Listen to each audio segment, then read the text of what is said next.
The ancient deluge that shook the world. If you think the tale of a colossal flood that engulfed the entire earth, wiping out humanity and sparing only a handful of survivors adrift in a lonely vessel, is nothing more than a religious fable, then perhaps you've only encountered a tiny fragment of a far greater mystery. The renowned British anthropologist Sir James George Fraser, author of The Golden Bough, made a startling observation. Among more than 130 Native American tribes, not a single one lacks a story of a catastrophic flood. Not a few scattered legends, every one of them shared this memory of waterborne devastation. And this pattern isn't limited to the Americas. Across the globe, in every corner of ancient civilization, from the fertile plains along China's Yellow River, the wide expanse of the Nile Valley, the towering Himalayas and deep forests of India, to the remote ranges of Australia and Southeast Asia, the same haunting narrative resurfaces. Folklore experts have identified over 600 separate flood traditions, passed down over untold generations. These legends appear in China, Japan, Malaysia, Thailand, India, Egypt, Greece, Australia, and deep throughout Africa. Even in lands supposedly untouched by Western influence, such as ancient Mexico, this same story emerges again and again. Different cultures, different continents, separated by thousands of miles and thousands of years. Yet the core elements remain disturbingly identical. A global flood, humanity nearly wiped out, a warning from divine beings, and the rebirth of civilization after nearly total destruction. If this is mere coincidence, then it may be the most extraordinary coincidence in the entire history of mankind. In ancient Mexico, the manuscript Codex Chimalpopoca records ominous words. The sky came close to touching the earth. In a single day, all people were destroyed. Even the mountains sank beneath the water. Fiery liquid poured over the land. Roaring sounds rose from the earth, and mountains of flame drifted across the waters. This chilling account describes a scene beyond imagination. The violent clash of Earth's tectonic plates ignited a planet-wide earthquake, shaking the world to its molten core. Volcanoes erupted in fury, lava burst forth like rivers of fire. The land convulsed as one massive disaster triggered another. Earthquakes, eruptions, landslides, and finally, towering tsunamis that swallowed entire landscapes. People fled in terror, yet those who escaped the drowning seas were consumed by blazing fissures that split the earth open. According to Aztec tradition, the gods warned a man named Coxcox and his wife Xochiquetzal of the coming deluge. When chaos engulfed the world, they alone survived by building a giant canoe. They drifted aimlessly until the waters finally receded and their vessel rested on a mountaintop. There, they began a new life, becoming the ancestors of a renewed human race. Further south, the sacred book of the Maya, the Popol Vuh, recounts that black rain poured from the sky for days and nights, drowning all life. People scrambled onto rooftops, but houses collapsed beneath them. They climbed tall trees, but the trees shook violently and cast them down. They hid in caves, but the earth swallowed them alive. The flood spared no one, all perished beneath the foul waters of destruction. Yet the Maya believed that a wise couple, known only as grandfather and grandmother, managed to survive the cataclysm. After the waters withdrew, they restored life to the ruined world, becoming the forefathers of humanity. And then, science entered the picture. Between the late 1960s and early 1970s, 2 American oceanographic vessels conducted deep drilling beneath the seafloor in the Gulf of Mexico. What they found stunned researchers. Buried in sediment layers older than 10,000 years were massive deposits of foraminifera, microscopic sea creatures whose shells record the conditions of the oceans. When scientists analyzed them, they discovered something astonishing. The Gulf waters during that time were astonishingly fresh, almost like river water. The only logical explanation: an enormous surge of freshwater had poured into the oceans in a single, catastrophic event. Many researchers concluded that this was physical evidence of the same great flood described in ancient myths, an event roughly 10,000 years ago that aligns eerily with global legends of sudden destruction and rebirth. And this is only the beginning. The following ancient record contains a mysterious account. In the 6th year of Khan, on the 11th day of Muluku, during the month of Shaku, a violent earthquake struck, and the kingdom of Mihem Tokau was offered as a sacrifice to the continent of Mu. 8,600 years after this catastrophe, this record was completed. Scholars believe Khan refers to the name of an ancient ruler, while Muluku appears to denote a specific day and Shaku, a month. The message, however, is unmistakable. During the 6th year of King Khan's reign, on the 11th day of Muluku, in the month of Shaku, a highly advanced civilization of the ancient world was abruptly destroyed by a cataclysmic force of nature. The once mighty Mu Empire lost its homeland in this disaster. Its colonies scattered across the world, slowly declined over thousands of years, and eventually faded into fragments of memory, echoes of an age of greatness passed down as legend. And who can forget a modern reminder of nature's devastating power? The 2004 Sumatra earthquake and tsunami. Measuring magnitude 9, it released more energy in minutes than all the electricity consumed by the United States in an entire month. Towering waves, 10 meters high, smashed into Indonesia, Sri Lanka, India, Somalia, and even as far as Réunion Island, killing more than 230,000 people. And that destruction came from just one underwater quake. So imagine, what would happen if an entire continent sank beneath the ocean? An ancient Chinese document known as the Tongchen, considered a secret vault of lost world knowledge, contains a baffling claim.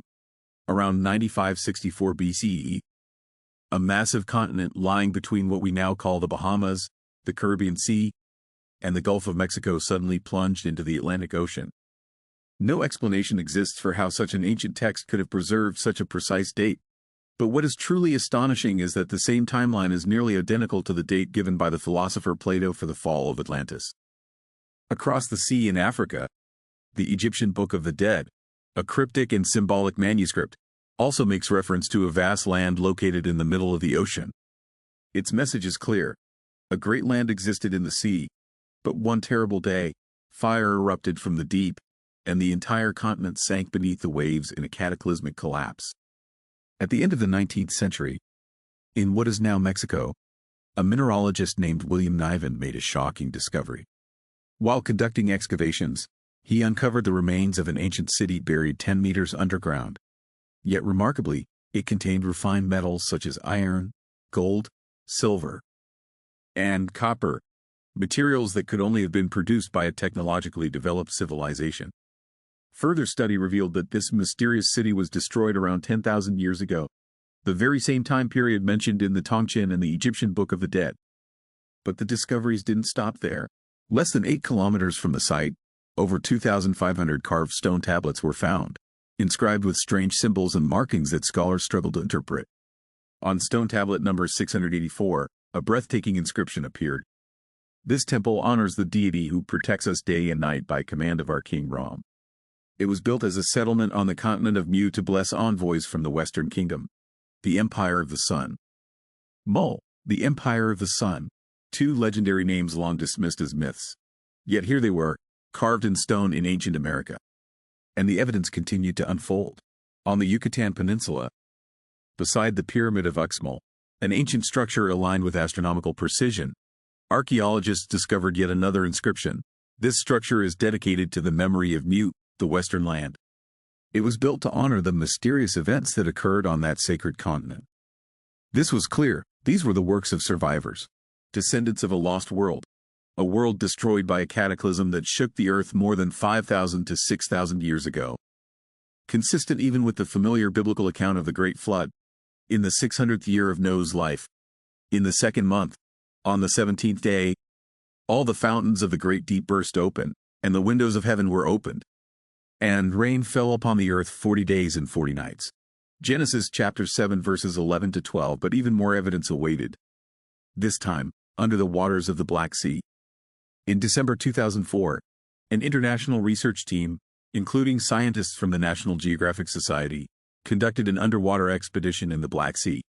What they found was extraordinary. The Black Sea had not always been filled with salt water.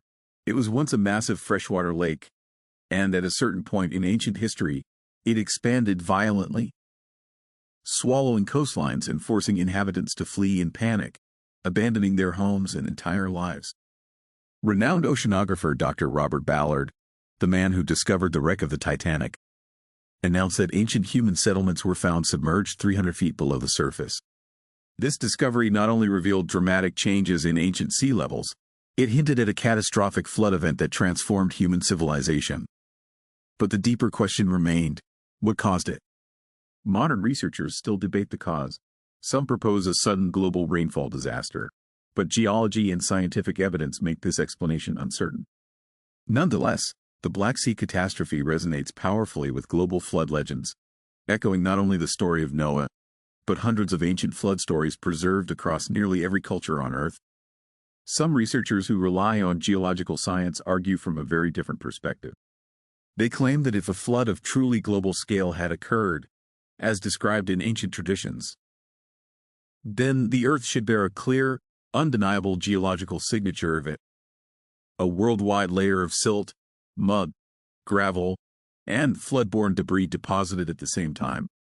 Yet, no such universal sedimentary layer has ever been discovered. Not even the biblical flood, dated by some to around 3000 BCE, shows any trace in Earth's geological record.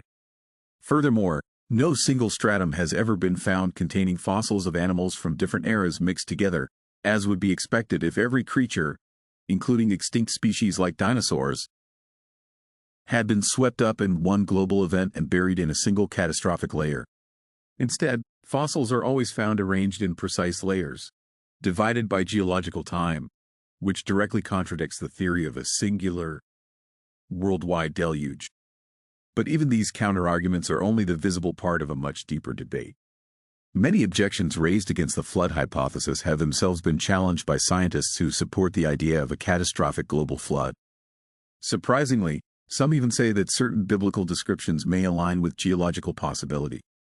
When the ancient text states that all the fountains of the great deep were broken up, some researchers argue this could refer to massive tectonic ruptures beneath the oceans, triggering volcanic chains and unimaginable surges of seawater.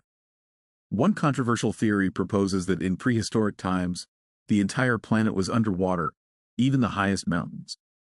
Critics point out that the atmosphere today contains nowhere near enough water to submerge Earth. Even if every cloud released its moisture, the oceans would only rise by 3 centimeters. However, those who defend the catastrophic flood theory counter that if Earth's surface underwent violent restructuring, mountains collapsing while ocean basins rose, then enormous volumes of water could have inundated the entire globe. According to this interpretation, in Noah's time, Earth may have once been surrounded by a colossal canopy of water vapor, which eventually condensed and fell as torrential rain, forming the modern oceans after massive tectonic upheavals broke open the crust. Supporters also suggest volcanic ash may have triggered this sudden condensation, explaining the mysterious phrase, "the waters from heaven." And these stories are not confined to the Bible. Flood traditions span the world, appearing in the Hindu epics, Sumerian tablets, Greek mythology, Akkadian records, ancient Chinese texts, and the oral histories of the Mapuche, Maya, Aztec, and Polynesian Easter Islanders. Different cultures, separated by vast oceans and thousands of years, all tell the same story: a divine warning, humanity's arrogance, a great flood, a vessel built to save life, and a new beginning. One of the most striking echoes of Noah's tale is found in the Mesopotamian epic of Gilgamesh, written centuries before the Bible. In that story, the god Ea warns a righteous man, Utanapishtim of Shuruppak, that divine punishment is coming for humanity's corruption. He is told to build a massive boat, an 8-level cube-shaped ark, and load it with seeds, animals, and his family. He survives a devastating flood, releases a bird to search for land, and offers a sacrifice after reaching safety. Details almost identical to Noah's account. The search for the Lost Ark. One of the most controversial pieces of evidence supporting the reality of the biblical flood is the continuing mystery of Mount Ararat in eastern Turkey, the mountain the Bible identifies as the final resting place of Noah's Ark. In 2006, Professor Porcher Taylor of the University of Richmond announced that after carefully studying satellite images for years, he detected a massive unnatural object buried in ice on Ararat's northeastern slope, an object whose length matches exactly the dimensions of Noah's Ark as recorded in the Book of Genesis. Interest in Mount Ararat dates back decades. Since 1974, Numerous expeditions have ventured up its dangerous slopes to search for timber fragments, ancient anchor stones, and possible remains of a ship-like structure frozen within the mountain. Ground-penetrating radar surveys even detected what appears to be a large wooden framework hidden within rock and ice, suggesting something artificial lies buried beneath. Yet despite these clues, the scale and timing of the flood remain heavily disputed, even among those who believe it really happened. Some argue the flood truly covered the entire Earth, while others believe it was a massive regional disaster so catastrophic it seemed global to those who survived. But even the most skeptical researchers now admit a catastrophic climate event did indeed strike Earth thousands of years ago. Evidence suggests survivors escaped to high mountains, rebuilt civilization, and passed their story through myth, legend, and scripture, the memory of a deluge that reshaped humanity. Until definitive proof emerges, the question will continue to haunt us.